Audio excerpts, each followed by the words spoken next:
ว้หน้าหารนะเจ้ามันจะปิวจะรุดจะล้วนพัดเต็นก็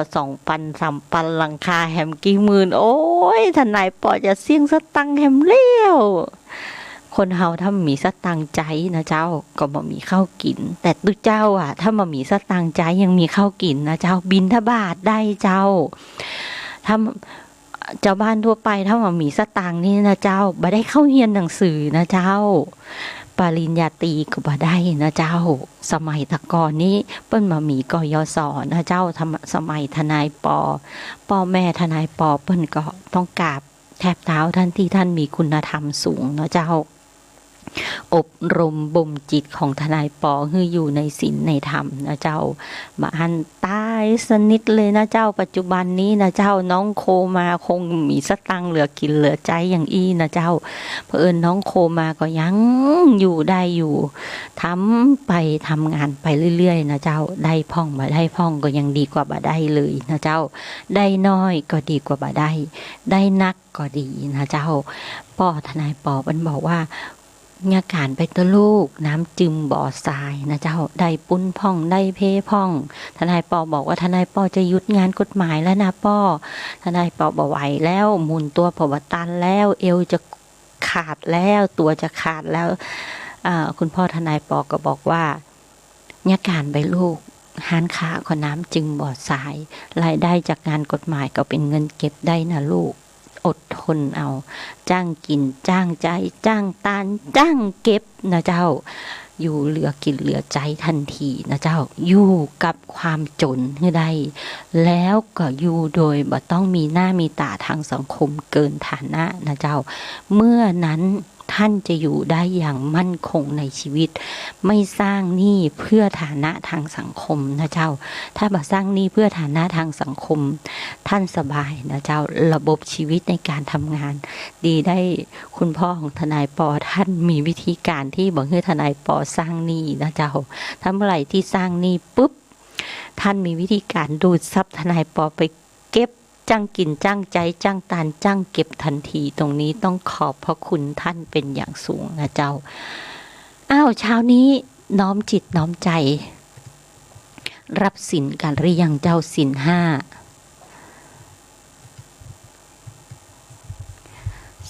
5นะเจ้าศีล5ข้อนี้บ่ใจมีไว้เพื่อ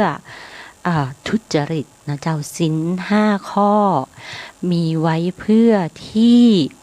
เตือนจิตเตือนใจเตือนย้ำให้อยู่ในชีวิตที่ปกตินะเจ้าช่อง5เคยเอาหนังศีล5ไปทำนะเจ้าชื่อหนังศีล5แล้วก็เอาวิธีการใช้ชีวิตคือบ่ผิดศีล5นะเจ้าทนายปอตะกอนนี้ติดมากเลยนะเจ้าพยายามตามทุกช็อตนะเจ้าแต่ว่าหลังๆนี้บ่ได้ตามเพราะว่าติดการติดงานนะเจ้าในช่วงเวลาแล้วเพิ่งก็ถอดรายการออกแล้วนะเจ้าก็ทนายปอว่าโอเคเปิ้นดีเรามาฟังศีล5ของท่านพันตรีสุธีสุขสากลนะเจ้าต้องขอบคุณธรรมะในท่วงทำนองนะเจ้าพึ่งบุญโปรดักชั่นนะเจ้าหมู่บ้านศีล5แนวคิดตามเหตุผลปนเปอาจมีโยเยเชื่อไปอาจไม่แน่นอนเป็นผิดของคนมีศรัทธานอกจากมีชาติเรายังมีศาสนารักษาศีล5ก็ล้นนั้นผิดคำสอนเชื่อรูปลักษณ์นั้นไม่เอาความโหดร้ายทุกชนิดไม่มีจิตคิดขโมยของเขาผิดทางเพศละมดเท็จไม่เอาสุรายาเมาเราทุกคนขอลาบ้านนี้มีแต่คนถือศีลที่นี่เป็นถิ่นของคนมีศรัทธานอกจากมีชาติเรายังมีศาสนารักษาศีล5คือหมู่บ้านของเรา เรียกเอาความเมตตามาเสริมและริเริ่มสู้งานหนักเบารักเดียวใจเดียวซื่อสัตย์คำเรา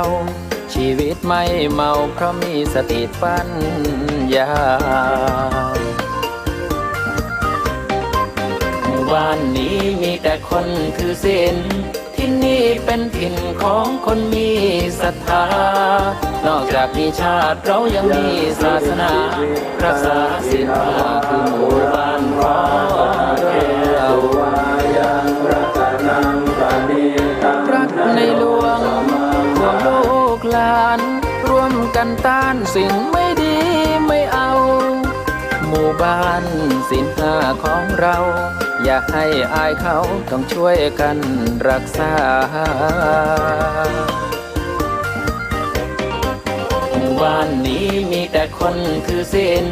ที่นี่เป็นถิ่นของคนมีศรัทธานอกจากมีชาติเรายังมีศาสนารักษาศีลห้าคือหมู่บ้านของเรา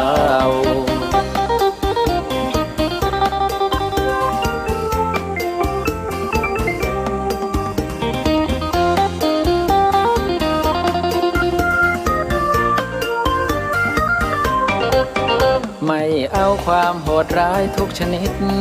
ไม่มีจิตคิดขโมยของเขาผิดทางเพศละมดเท็จไม่เอาสุรายาเมาเราทุกคนขอลาหมู่บ้านนี้มีแต่คนถือศีลที่นี่เป็นถิ่นของคนมีศรัทธานอกจากมีชาติเรายังมีศาสนารักษาศีลห้าคือหมู่บ้านของเรา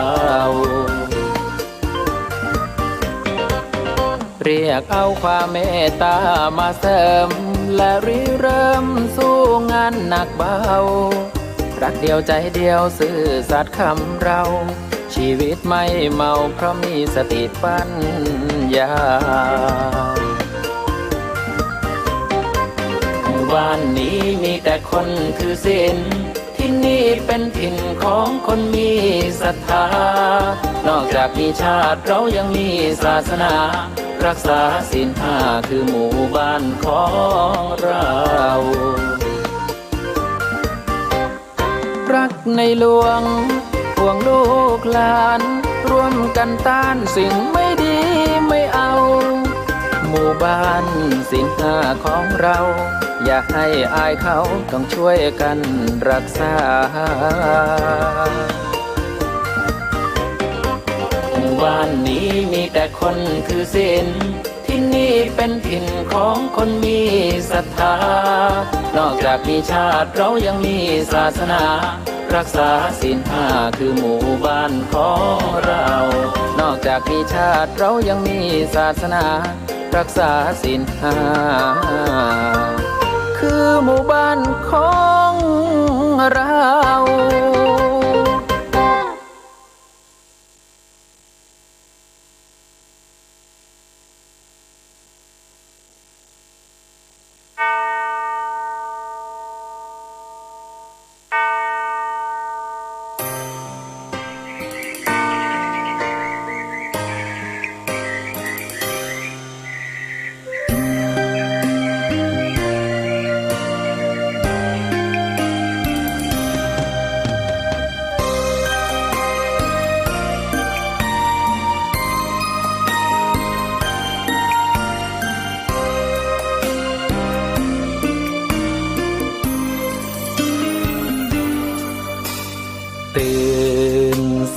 เธอจากความลับไหลได้กำไรควันยืนตื่นเช้าอรุณรุ่งสางล้างใจสดใสสกาวชื่นบานกับงานทุกก้าวตื่นเช้าเราใจใฝ่ดีตื่นเสียเถิดจากความเศร้ามองท่องทวนคำต้องดีกว่านี้ช ชีวิตไม่สายท้าทายไฟฝันเสรีรุ่งเช้าตื่นนอนเร็วรีส่งยิ้มสวัสดีหัวใจ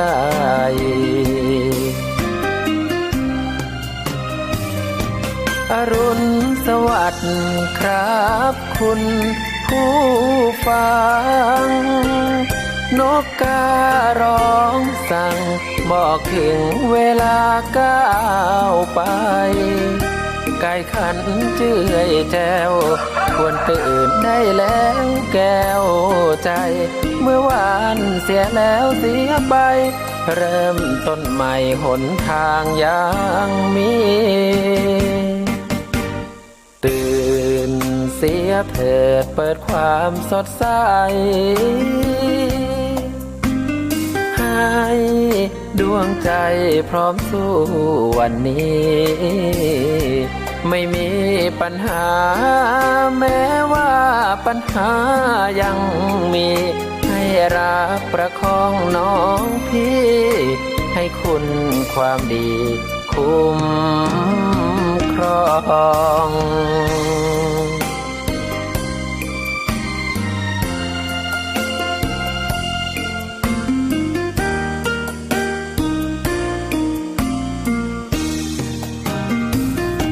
อรุณสวัสดิ์ครับคุณผู้ฟังนกการ้องสั่งบอกถึงเวลาก้าวไปไก่ขันเจื่อยแจวควรตื่นได้แล้วแก้วใจเมื่อวานเสียแล้วเสียไปเริ่มต้นใหม่หนทางยังมีตื่นเสียเถิดเปิดความสดใส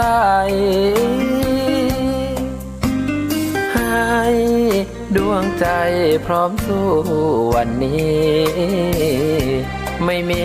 ปัญหาแม้ว่าปัญหายังมีให้รักประคองน้องพี่ให้คุณความดีคุ้มครอง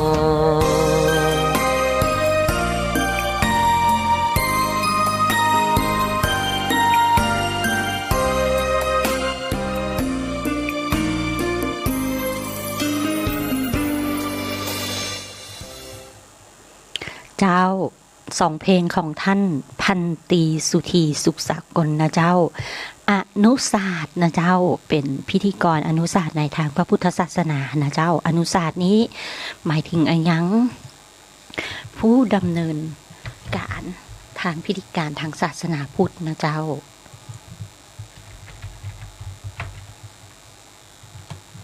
หลายท่านที่เป็นพระภิกษุนะเจ้าออกมาก็อยากไปสอบอนุศาสตร์นะเจ้าแล้วแต่ว่ากองอนุศาสตร์เปิ้นจะเปิดสอบเข้าเมื่อใดนะเจ้า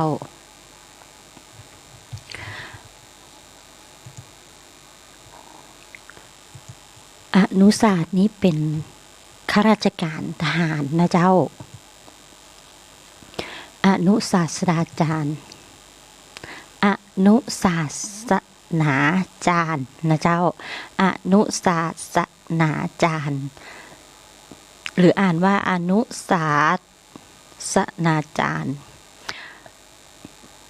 ภาษาอังกฤษเป็นห้องว่าแชปเลนหมายถึงอาจารย์ผู้อบรมศีลธรรมของหน่วยงานราชการนะเจ้าในกองทัพไทยเพื่อก็จะมีอนุศาสนาจารย์หมายถึงข้าราชการทหารที่ทำหน้าที่ดูแลด้านกิจการ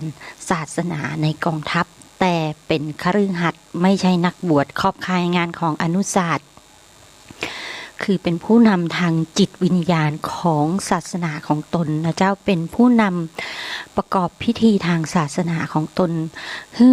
คำแนะนำและคำปรึกษาพื้นฐานตามจริยธรรมและศาสนาของตนนะเจ้าศาสนาศาสตร์ของตนสอนศาสนธรรมให้แก่ศาสนิกชนของศาสนาตนนะเจ้าให้คำปรึกษาแก่ทุกคนที่ต้องการคำปรึกษาไม่จำกัดเฉพาะศาสนาของตนจัดหาทรัพยากรทางศาสนาให้กับผู้ที่ต้องการนะเจ้า แต่ก่อนนี้ทนายปอก็สงสัยเหลือเกินว่าอนุศาสตร์คืออะไรอย่างเพิ่งกระจ่างแจ้งในจิตพร้อมๆกับหมู่เฮานี่ละเจ้าบทบาทของอนุศาสตร์ในความหมายเดิมคือในภาษาอังกฤษทำงานทั้งในสถาบันศาสนาการศึกษาโรงพยาบาลกองทัพนะเจ้าแต่ในภาษาไทยคำว่าอนุศาสนาจารย์ใช้ค่อนข้างเป็นการเฉพาะจำกัดในกองทัพแต่ก่อนเป็นหลักเท่านั้นนะเจ้ามาได้เอาไปใจนอกกองทัพเว้นแต่ในราชการของกรมราชทัณฑ์นะเจ้ามีความหมายต่างศาสนาจารย์นะเจ้าในศาสนาคริสต์บางนิกายซึ่งไม่ได้หมายถึงข้าราชการทหารคำว่ามินิสเตอร์นะเจ้าในยุคแรกเริ่มก่อตั้งกองอนุศาสตร์ในไทยนั้นพระบาทสมเด็จพระมงกุฎเกล้าเจ้าอยู่หัวในรัชกาลที่6นะเจ้าทรงพระกรุณาโปรดเกล้าให้รองอมาตรีนะเจ้าอยู่อุดมศิลป์เป็นอนุศาสตราจารย์ออกไปประจำในกองทัพสยามที่ออกไปร่วมสงครามโลกครั้งที่1เมื่อเสร็จสงครามก็โปรดให้กองอนุศาสตร์โดยเลือกจากข้าราชการพลเรือนที่มีความรู้ทางพุทธศาสนาในระดับปรริญญาต่อมาสมัยหลังก็มีอนุศาสตร์ที่เป็นนายทหารมีอนุศาสตร์ในกรมตำรวจสำนักงานตำรวจแห่งชาติและขยายไปทางราชการพลเรือนคือตำแหน่งอนุศาสตร์ในกรมราชทัณฑ์ซึ่งทำงานดูแลนักโทษเพิ่มขึ้นมาด้วยนั่นเองอนุศาสตร์นี่ก็คือเต็มก็คืออนุศาสนาจารย์นะเจ้าทนายปอชอบอ่านสั้นๆตรงนี้นักวิชาการหลายท่านนะเจ้าเน้นย้ำกับทนายปอว่าต้องอู้ในเรื่องที่เป็นปัจจุบันและใช้ภาษาไทยให้ถูกต้องเต็มเพราะเราคือคนไทยนะเจ้าครูบาอาจารย์ภาษาไทยไปก็เน้นย้ำกันเหลือเกินเพราะว่าเราคือคนไทยใช้ภาษาไทยให้ถูกหลักเกณฑ์ถูกกาล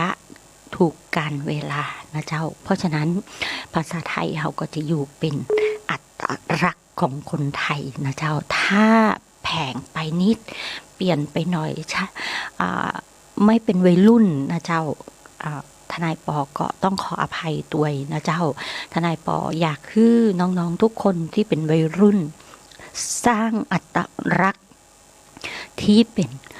คนไทยแท้จริงนะเจ้าบ่ใจเป็นอัตลักษณ์คนไทยที่สอดแทรกจากภาษาต่างประเทศเข้ามานะเจ้ากองทัพไทยทั้ง3เหล่าทัพตำรวจนะเจ้ายังปรากฏว่ามีตำแหน่งอนุศาสตร์ศาสนาอื่นนอกจากพระพุทธศาสนาเท่านั้นกองทัพประเทศอื่นๆบางประเทศเช่นสหรัฐนะเจ้าก็จะมีหลายศาสนาอยู่ในกองทัพนะเจ้าตรงนี้นี่คืออัตลักษณ์ของความเป็นไทยนะเจ้าเพราะว่า90%กว่าของคนไทยเป็นพระพุทธศาสนานะเจ้าพุทธศาสนิกชนนะเจ้าเพราะฉะนั้นอย่าน้อยใจนะเจ้าว่าราชการไทยบ่ดูแลพระพุทธศาสนาราชการไทยยังดูแลพระพุทธศาสนาเฮาอยู่นะเจ้าศาสนาอื่นยังเข้าในกองทัพไทยบ่ได้นะเจ้าตรงนี้น้อมจิตน้อมใจน้อมบูชาคุณพระผู้มีพระภาคเจ้านะเจ้าเฮาช่วยกันทำทุกคนนะเจ้าบ่มีใครที่ผิดปกติใดนะเจ้าเพราะศาสนาพุทธเป็นศาสนาที่ประพฤติปฏิบัติให้เป็นปกติของชีวิตนะเจ้านั่นคือศีล5นะเจ้าเมื่อเป็นปกติของชีวิตถ้าเกิดภัยโรคร้ายมาช่วยกันสวดนะเจ้ารัตนสูตรนะเจ้าป้องกันโรคระบาดใครมีมือถืออินเทอร์เน็ตนะเจ้าที่ออนไลน์ได้นะเจ้าเปิดเสียบใส่หูฟังก็ได้นะเจ้าสวดไปตัวกับ YouTube ออนไลน์นั่นนะเจ้านะโมสมังอธิตถาคเตนะเริ่มต้นสวดอย่างนี้นะเจ้าอิทัมปิพุทเทรัตนังปณีตังสวดไปเรื่อยๆนะเจ้าถ้าใครว่างนะเจ้าตอนนี้ work from home นะเจ้าถ้าเสร็จงานของราชการตอนอยู่บ้านแล้วเปิดบทสวดมนต์รัตนสูตรฟังนะเจ้าแล้วก็สวดไปพร้อมกันปลอดภัยจากโรคร้ายจิตที่เข้มแข็งสมาธิที่ดีนะเจ้าทำให้เข้าใจถึงสติที่จะสร้าง ภูมิคุ้มกันทางจิตวิทยาบ่เป็นโรคภัยทางกระแสจิตนะเจ้าตรงนี้แล้วสถานการณ์โควิดปัจจุบันเป็นจะใดพ้องนะเจ้าโควิดปัจจุบันนี้เจียงใหม่บ้านเฮานะเจ้าตะวานี้ท่านผู้ว่าราชการออกคำสั่งรวดเลยนะเจ้า4 ฉบับคุมระบาดโควิดตามคำสั่งของท่านนายกนะเจ้ามาตรา9นะเจ้าที่ประชุมคณะกรรมการโรคติดต่อจังหวัดเชียงใหม่นะเจ้าท่านผู้ว่าเป็นประธานอยู่แล้วนะเจ้ามีมตินะเจ้าออกคำสั่งคณะกรรมการโรคติดต่อจังหวัดเชียงใหม่รวม4 ฉบับฉบับที่47ถึง50เหตุมาจากที่ท่านนายกได้ออกข้อกำหนดในมาตรา9แห่งพระราชกำหนดการบริหารราชการในสถานการณ์ฉุกเฉิน2548ฉบับที่22อยากจะเรียนว่าคำสั่งทุกคำสั่งนะเจ้าของข้าราชการหน่วยงานชั้นผู้ใหญ่ผู้บริหารทั้งหลายเมื่อเป็นออกคำสั่งแล้วจะมีระเบียบออกมาระเบียบนั้นจะออกตามกฎหมายที่ออกมารองรับนะเจ้าเพราะฉะนั้นตรงนี้ท่านไม่ได้สั่งกันมั่วๆนะเจ้าเพราะฉะนั้นหมู่เฮาต้องเข้าใจสถานการณ์ปัจจุบันนี้ว่ามีเหตุภัยโรคร้ายนะเจ้าคำสั่งตัวนี้เปิ้นเป็นโดยสถานการณ์คือเป็นคำสั่งทางปกครองแต่มีกฎหมายรองรับว่าคำสั่งทางปกครองนี้บ่สามารถไปศาลปกครองได้เพื่อเป็นการแก้ไขสถานการณ์นะเจ้าควบคุมโรคร้ายโควิดนั่นเองนะเจ้ามาตรา9แห่งพระราชกำหนดการบริหารราชการสถานการณ์ฉุกเฉิน2548ฉบับที่22มีการปรับระดับการกำหนดพื้นที่สถานการณ์กำหนดให้จังหวัดเชียงใหม่เป็นพื้นที่ควบคุมสูงสุดและเข้มงวดสาเหตุมาจากที่ว่าการแพร่ระบาดของโรคโควิดนี้มาจากนักท่องเที่ยวนั่นเองและมีการรวมกลุ่มกันในการมาจากการท่องเที่ยวก็เลยทำให้เดือดร้อนกันนะเจ้าจึงต้องมีการแก้ไขปรับปรุงคำสั่งที่เคยออกทั้งนี้เพื่อให้กำหนดมาตรการป้องกันการแพร่ระบาดของโรคติดเชื้อไวรัสโคโรนา2019หรือโควิด19ให้เข้ากับเหตุการณ์สถานการณ์และข้อกำหนดฉบับที่22คำสั่งทั้ง4ฉบับประกอบด้วย1คำสั่งคณะกรรมการโรคติดต่อจังหวัดเชียงใหม่ที่47/2564เรื่องมาตรการควบคุมการจัดกิจกรรมรวมคนจำนวนมากนะเจ้าคำสั่งนี้คือยกเลิกคำสั่งคณะกรรมการโรคติดต่อจังหวัดที่42/64โดยมีสาระสำคัญคือห้ามจัดกิจกรรมเลี้ยงสังสรรค์ทุกรูปแบบนะเจ้าเพราะฉะนั้นสรุปภาษาของหมู่เฮาชาวบ้านคือห้ามจัดเลี้ยงทุกรูปแบบนะเจ้าแล้วก็อันต่อไปในเรื่องของพิธีทางพระพุทธศาสนาหรือพิธีทางศาสนาของทุกศาสนานะเจ้าให้ปฏิบัติตามประกาศหรือคำสั่งของผู้ปกครองแต่ละศาสนานะเจ้าห้ามจัดที่มีคนเข้าร่วมมากกว่า10 คนขึ้นไปนะเจ้าส่วนงานนะเจ้าอาวามงคลก็คืองานที่ขาวดำนั่นเองนะเจ้าภาษาเจ้าบ้านหมู่เฮาก็งานศพนะเจ้างานศพของทุกศาสนานะเจ้าผู้เข้าร่วมงานต้องบ่เกิน20 คนพร้อมกันนี้มีการปฏิบัติตามมาตรการป้องกันโรคที่ทางส่วนราชการกำหนดก็คือมีการลงชื่อมีการวัดไข้นะเจ้ามีการใช้แอลกอฮอล์ฆ่าเชื้อนะเจ้าคนใดฝ่าฝืนบ่ปฏิบัติตามคำสั่งนี้ปรับบ่เกิน 20,000 บาทนะเจ้าเพราะฉะนั้นตรงนี้บอกไว้นะเจ้างานศพบ่เกิน20 คนนะเจ้างานที่เกี่ยวกับศาสนาที่จำเป็นแต่บ่เกิน10 คนนะเจ้างานที่ทางศาสนาไม่เกิน10 คนงานศพบ่เกิน20 คนนะเจ้างานศพบ่เกิน20 คน แล้วคำสั่งที่ 48/2564 เรื่องมาตรการป้องกันคุมโรคในพื้นที่เชียงใหม่คือยกเลิกข้อ 3.1 ของคำสั่ง 44/2564 ที่มีข้อความว่าร้านหรือสถานที่จำหน่ายอาหารเครื่องดื่มงดการบริโภคเครื่องดื่มสุราและเครื่องดื่มที่มีแอลกอฮอล์ที่ร้านหรือสถานที่และบริเวณโดยรอบโดยให้จำหน่ายเพื่อนำไปกินดื่มที่อื่นเท่านั้นและเปิดให้บริการได้จนถึง 3 ทุ่มพร้อมกันนี้ยังสั่งให้สนามกีฬาที่ออกกำลังกายในร่มปิด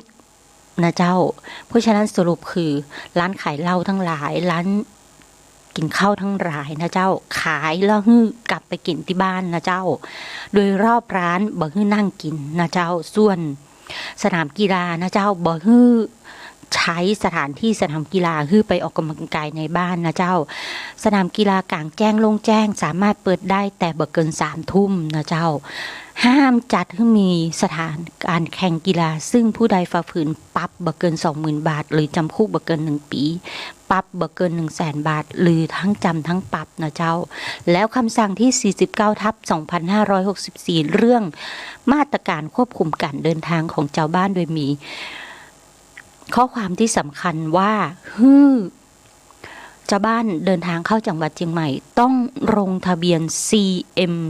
ชนะนะเจ้าเชียงใหม่ชนะกุคนนะเจ้าคนที่เดินทางมาจากพื้นที่ควบคุมสูงและเข้มงวดพื้นที่ควบคุมสูงสุดต้องรายงานตัว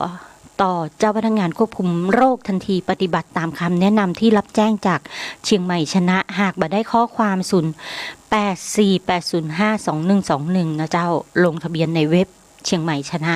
ถ้าบ่ได้ข้อความก็ให้โทรไปที่0848052121 0848053131นะเจ้า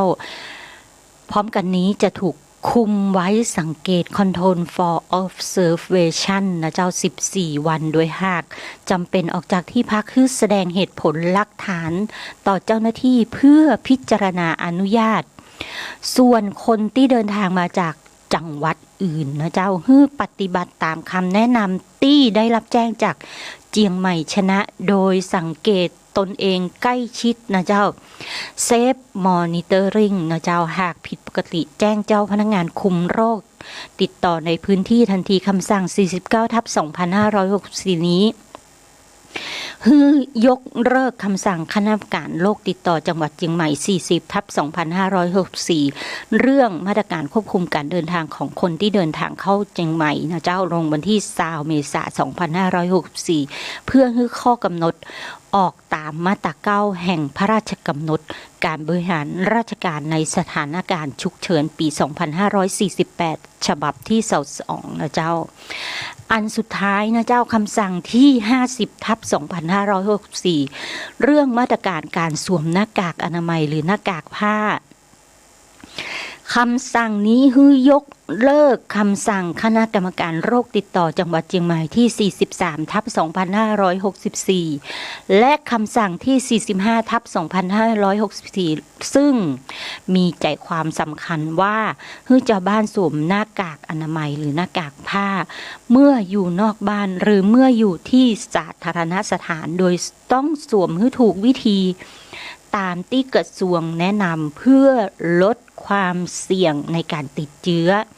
และป้องกันบ่ให้เกิดสภาวะที่ถูกสุขลักษณะเพื่อจำกัดวงในการระบาดของโรคนะเจ้าถ้าตรวจปะผู้บ่สวมคือเจ้าพนักงานเจ้าหน้าที่ตักเตือนก่อนนะเจ้าเพราะฉะนั้นถ้าเจ้าพนักงานเห็นแล้วต้องตักเตือนนะเจ้าและสั่งให้ผู้นั้นปฏิบัติให้ถูกต้องหากผู้นั้นไม่ปฏิบัติตามให้ดำเนินตามพระราชบัญญัติโรคติดต่อ 2558 และแก้ไขเพิ่มเติมต่อไปนะเจ้าหากเจ้าบ้านคนใดฝ่าฝืนบ่ปฏิบัติตามคำสั่งนี้และคำสั่งเจ้าพนักงานควบคุมโรคติดต่อปรับบ่เกิน 20,000 บาทนะเจ้าโดยทั้งหมดให้มีผลตั้งแต่วันที่ 1 พฤษภาคม 2564 เป็นต้นไปจนกว่าจะมีคำสั่งเปลี่ยนแปลงนะเจ้าการกระทำตรงนี้นะเจ้าถ้าเจ้าพนักงานสั่งและบ่ปฏิบัติตามจะมีกรณีที่ ผิดตามกฎหมายอาญาตัวนะเจ้าขัดคำสั่งพนักงานในการปฏิบัติหน้าที่ถ้าขัดคำสั่งเจ้าพนักงานในการปฏิบัติหน้าที่ก็มีลงโทษจำคุกนะเจ้าแต่ตามพระราชบัญญัติควบคุมโรคติดต่อ 2558 นั้นบ่มีโทษจำคุกนะเจ้ามีแต่โทษปรับเกิน 20,000 บาทเพราะฉะนั้นในการใช้กฎหมายต่างๆแล้วมันจะมีกฎหมายหลายฉบับนะเจ้าถ้าคนใช้เป็นจะรู้วิธีการนะเจ้าแต่ถ้าคนใช้บ่เป็นก็จะรู้เฉพาะในเรื่องนั้นๆนะเจ้าตรงนี้ทนายหลายท่านจะเก่งในเรื่องการใช้กฎหมายยงใหญ่หลายฉบับนะเจ้าบอกว่าจะเรื่องของกฎหมายแพ่งกฎหมายอาญานะเจ้าหรือพระราชบัญญัติโดยเฉพาะในแต่ละเรื่องนะเจ้าพระราชบัญญัติโดยเฉพาะแต่ละเรื่องจะมีอย่างก็จะมีแรงงานนะเจ้ามีกฎหมายปกครองนะเจ้ามีกฎหมายเด็กนะเจ้าแล้วก็จะมีกฎหมายสปาจิปัฏฐานะเจ้าคนที่ศึกษาเรียนรู้ทนายจะศึกษาเรียนรู้ไม่หยุดนะเจ้าแต่ว่าข้าราชการหลายท่านที่ทำงานเฉพาะเรื่องเดิมซ้ำๆก็จะบ่ค่อยได้เรียนรู้ในหลากหลายฉบับนะเจ้าจะรู้เฉพาะส่วนของการทำงานของตนเองนะเจ้าเพราะฉะนั้นตรงนี้ถ้าทนายทำงานนะเจ้าหลายท่านบอกว่าผมพูดแล้วท่านไม่ฟังนะเจ้าเพราะฉะนั้นตรงนี้ท่านก็เอาระเบียบเฉพาะในแต่ละเรื่องของฉบับอื่นๆยื่นให้ท่านดูและประกอบกับคำพิพากษาฎีกาท่านก็จะเข้าใจนะเจ้าเพราะกฎหมายวิธีพิจารณาความบอกว่าแพ่งอาญาเป็นบอกว่าถ้าเป็นกฎหมายพื้นฐานโดยทั่วไปแล้วท่านผู้พิพากษาย่อมทราบโดยเป็นปกตินะเจ้าแต่ถ้าเป็นกฎหมายเฉพาะเรื่องนั้นบ่ถือว่าทราบนะเจ้าเพราะฉะนั้นในการที่จะยื่นเข้าไปในกระบวนพิจารณานะเจ้าต้องอ้างอิงเข้าไปในบัญชีพยานนะเจ้าพร้อมกับยื่นเอกสารประกอบเข้าไปนะเจ้าตรงนี้ก็นำเรียนเปื้อนทนายทั้งหลายนะเจ้าทนายใหม่ๆทั้งหลายนะเจ้าทนายเก่าๆอาวุโสเก่าเกมแล้วส่วนมากท่านจะเคี่ยวงงเคี่ยวรักดินท่านจะทราบในกระบวนการทำงานเหล่านี้แล้วก็มาเล่าให้หมู่เฮาฟังนะเจ้าว่าการทำงานหลายอย่างทนายทำงานนะเจ้า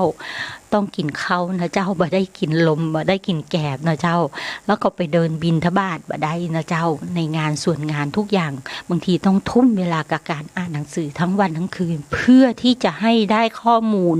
ในการทำงานในวิธีพิจารณาหรือว่ากระบวนการในทางการทำเอกสารที่ถูกต้องตามกฎหมายเพื่อยื่นเข้าไปในการทำงานนะเจ้าบอกว่ายื่นไปในส่วนราชการไหนแต่ตรงนี้อันตรายนะเจ้าทนายหลายท่านเวลาให้คำปรึกษากับลูกความที่ตนไปเป็นคอนซัลท์ให้คำปรึกษากฎหมายต้องระมัดระวังตัวนะเจ้าถ้าไปเป็นคอนซัลท์แล้วเข้าไปเป็นผู้ร่วมงานในฐานะกรรมการที่ปรึกษาจะเสี่ยงนะเจ้าสุ่มเสี่ยงในเรื่องของการเป็นผู้สนับสนุนในการกระทำความผิดในส่วนงานราชการต่างๆได้นะเจ้าตรงนี้เพื่อที่จะป้องกันตัวเองเซฟตนเองดึงตนเองออกมานะเจ้าใครบอกว่าอยากมีรายได้เพิ่มนะเจ้าเข้าไปเป็นหุ้นส่วนนะเจ้ากินเปอร์เซ็นต์โดยขอแค่ 1% 2% ตรงนี้เสี่ยงมากเลยนะเจ้าเป็นที่ปรึกษากฎหมายและยังซ้ำปอไปมีรายได้ตรงนั้นกลายเป็นผู้สนับสนุนในการกระทำความผิดได้นะเจ้าตรงนี้นำเรียนและสถานการณ์ปัจจุบันนะเจ้าโควิด -19 จังหวัดเชียงใหม่วันที่1พฤษภาคม2564รอบเดือนเมษายน2564นะเจ้าคนติดเชื้อรวมยอด 3,630 รายนะเจ้าเพิ่มเป็น55รายเพิ่มขึ้น55รายในวันที่1นะเจ้าแสดงว่ายอดการเพิ่มขึ้นอัตราการเพิ่มขึ้นลดลงนะเจ้าผู้ติดเชื้อรักษาหายแล้ว 1,981 รายนะเจ้าผู้ติดเชื้อรักษาหายแล้ว 1,981 รายผู้ติดเชื้ออยู่ในโรงพยาบาล 1,644 รายนะเจ้าผู้เสียชีวิต5รายนะเจ้าผู้ป่วยแยกตามอาการรายนะเจ้าก็คือผู้ติดเชื้อที่ไม่มีอาการนะเจ้ามี 1,237 รายผู้ติดเชื้อที่มีอาการป่วยน้อยนะเจ้า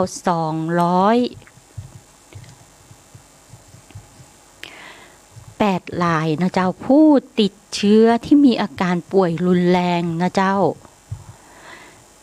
78รายผู้ติดเชื้อที่มีอาการป่วยรุนแรงนะเจ้า15รายอยู่ในโรงพยาบาลสนาม 1,102 รายอยู่ในโรงพยาบาลรัฐ291รายอยู่ในโรงพยาบาลเอกชน107รายอยู่ในโรงแรมนะเจ้าพักรักษาตัวอยู่ในโรงแรม38รายทนายปอว่าโรงแรมไหนนะเจ้าตี้ขาดรายได้นะเจ้าทนายปอแนะนำว่าเอามาเป็นโรงแรมพื้นที่โรงพยาบาลสนามนะเจ้าเสนอตัวเข้ากับราชการเลยนะเจ้าอนุญาตให้กักตัวในห้องแต่ละห้องลดค่าโรงแรมลงเพื่อที่จะได้ค่าใช้จ่ายในเรื่องค่าน้ำค่าไฟค่าอะไรพวกนี้ค่าคนงานนะเจ้าจะได้อยู่รอดกันได้คือพักรักษาตัวอยู่ในโรงแรม38รายในปัจจุบันนี้นะเจ้าโรงพยาบาลต่างจังหวัดและอยู่ระหว่างสอบสวนโรคนะเจ้า106รายนะเจ้าคนติดเชื้อในเรือนจำยอดอยู่ที่209รายนะเจ้าหมายถึงรวมยอดทั้งแม่แตงทันทะนะเจ้าของหญิงที่หน้าสถานกักกันนะเจ้าทั้งหลายแหล่นะเจ้ารวม209รายหมดเวลาของทนายปอแล้วนะเจ้ามีข้อมูลอย่างจะมาเล่าแห่มฟังเยอะเลยนะเจ้าแต่ว่าตอนนี้มันหมดเวลาแล้วต้องกล่าวลากันแล้วนะเจ้า 7:59 นาทีนมัสการลาและสวัสดีญาติธรรมทุกท่านเจ้า